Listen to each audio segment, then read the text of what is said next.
New to Beards product reviews. Hey, thanks you for clicking on this video and checking it out. I'm going to show you how to fix your beard balm. If it ends up turning out like this and you don't like it like that, which most people don't, you can turn it back to this. This is what it's supposed to look like. So we're going to show you how to do that real quick.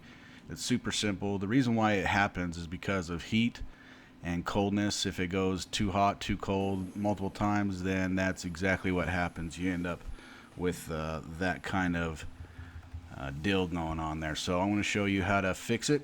What I did is put it on a candle warmer and it melts it down, or you can put it on a windowsill on a hot summer's day. You can put it in your car on a hot summer's day. It will turn back into a liquid after some time.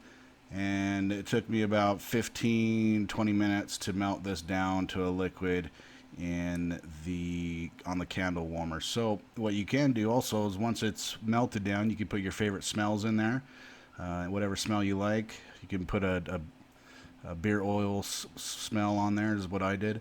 And then you're going to shake it up, shake it real good, and be careful because it's going to be hot, so I use mittens to do that. So once it's shooken up real good, at that point you can add in your smells if you like. You can do it before, and then you just throw it in the fridge or the freezer.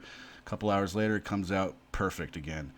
It'll combine itself into an actual wax balmy substance, and that's how you do it. Pretty simple stuff. If you have any questions, you can leave a comment. I can help you out, but it's a pretty simple process. Thanks for taking the time to check out this video. Like and subscribe if you want to see some more product reviews and hacks on how to keep your beard looking great. And have a great day. Thank you.